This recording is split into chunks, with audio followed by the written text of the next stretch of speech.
I can't stop thinking about what 2021 has in store for us. I know right now it feels like the world is burning around us, so let's distract ourselves, at least for the moment. The video game and even the anime industry have been taking some pretty big hits recently, suffering delays, cancellations of live events, but that on its own is far from enough to prevent the bright future in store for these industries. To refocus to that part of the discussion, I wanted to talk about some upcoming projects, specifically video games that are likely to release either in the next year or two, and therefore should be revealed this year or maybe the very beginning of next year. I know it's strange to talk about this because we don't have any live events coming up. E3 was of course well and truly cancelled. Tokyo Game Show very recently cancelled, I believe. But like I said, there is still reason to be hopeful for these reveals. After all, we have amazing events like Summer Games Fest, which are trying to adapt that E3 time of year feel into a digital format. But regardless of whatever event it ends up being, either Summer Games Fest, the digital version of EVO, whatever it may be, these reveals aren't just going to stop because of the cancellation of some live events. So it might be difficult to pinpoint the exact moment in time that we're going to hear about these games, but we should hear about them regardless. So I've managed to comprise a list of 5 video games that should or could be revealed this year that I personally am particularly excited about. Now, of course, there are hundreds and hundreds of games that will release this year and next year and the following year, but I just wanted to comprise the 5 that I'm most excited about. I'm going to start off with the one that I have the least to say about. Well, actually, that's a little bit misleading. I actually have the most to say about this game, but I have too much to say about it. I can't possibly fit everything I want to say about this game into one video, so I'm going to do a video in the future about this game. But the game is Project L. That's the code name for Riot's in-development fighting game based on the world's most played game, League of Legends. Again, I have far too much to say about this game, at least for this video. But the short version of why I'm so excited about this game is that if any developer could take the fighting game genre and completely rejuvenate it in every sense of that word, it would be Riot Games. I was originally expecting to hear some news about Project L around EVO 2020, but since that's of course been moved to a digital online only event, I'm not exactly sure what to expect from it, so I'm not going to try to guess as to when we're going to hear more about Project L. I'm just going to be sitting here waiting in anticipation. Now this next one is cheating a little bit because you already know I am ridiculously excited about it. That's Demon Slayer Hinokami Keputan. This will be the first console video game adaptation of what has become my favorite ongoing anime, Demon Slayer. And what better developer than CyberConnect 2? CC2, a developer already known for amazing anime adaptations, and one of the 2 developers in the entire world that I would have trusted to deliver on the incredible presentation from Ufotable and their unmatched anime adaptation. I've never had an animated series that has checked every single box for me. Something falls short somewhere in a series inevitably, but not with Demon Slayer. I love this IP from head to toe, so of course, I'm looking forward to whatever the heck CC2 has up their sleeve. This next game is a bit difficult to talk about because it might not even exist, and that's true for a lot of the games left on this list. All we know right now is that NetherRealm Studios is working on their next game. But let's go ahead and use the best explanation available and assume that Injustice 3 will be NetherRealm's next game. I will lose my head when this game gets revealed. I loved Injustice 2, and I was a mega casual fighting game player. I need an Injustice 3 at this point in my life, now that I have a few years of fighting game experience underneath my belt, plus NetherRealm's next game is going to be on next generation consoles. That's directly confirmed by Ed Boon, and just imagining Injustice 3 on PS5 has me running up walls. And of course, there is a long list of characters that we missed out on in Injustice 2 that I would love to see show up in Injustice 3, just a small list of which being Batwoman, Stargirl, Beast Boy, Constantine. Dude, I cannot wait to start talking about this game. Please reveal this game as soon as possible. I'm sure we won't hear about it for another 6 months or so, but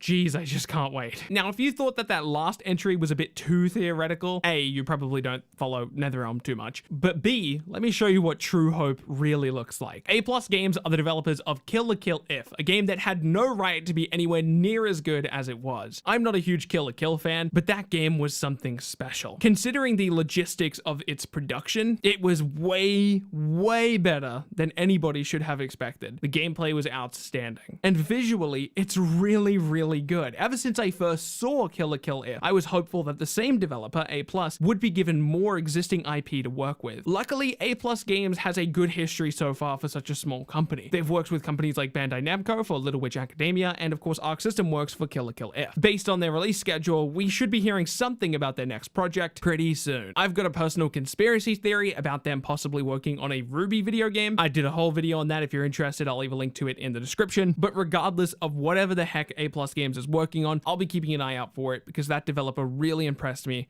with Kill la Kill If. And the final one on the list, the one that has felt inevitable since Dragon Ball FighterZ initial reveal, whatever the next Arc System Works and Bandai Namco game is. I'm confident enough that I'll say this game is almost definitely happening. I don't know if it's going to be a Naruto game. I don't know if it's going to be a Hunter x Hunter game. I don't know if it's going to be a Sword Art Online game. I don't know if it's going to be a Demon Slayer game. I don't know if it's going to be... What are some other manga I have over here? I don't care if it's going to be a Yu-Gi-Oh game. I don't care if it's going to be a Promised Neverland game. Whatever game it is, I'm pretty sure it's going to happen. If you asked me if I thought it was going to happen a couple months ago, I probably would have said, man, I don't know. But Bandai Namco and Arc System Works have since teamed up again, not for anything major that most of us would care about. Bandai Namco is simply just publishing Arc System Works game Guilty Gear outside of the United States and Japan, which I think is a pretty big move to show that the two are still working together, but it doesn't really mean much for the average consumer because of course it's not like they're releasing a new game together yet. I'm fairly certain that it will happen. It just has to happen. Dragon Ball FighterZ made way too much money. They did 3 seasons of Dragon Ball FighterZ. You're telling me that they're not going to dip more into that pool of Arc System Works plus Bandai Namco or Weekly Shonen Jump, whatever you want to call it, collaboration? Of course they're going to work together again. It feels so obvious. Now, even as I say those words, I am a little bit doubtful. Just being entirely transparent with you. It's not going to feel real to me until I see it. Until I see Sasuke charging up a Chidori, or until I see Deku doing a Manchester Smash, or until I see Luffy going 4th gear, or until I see Tanjiro using Hinokami in that Arc System Works art style,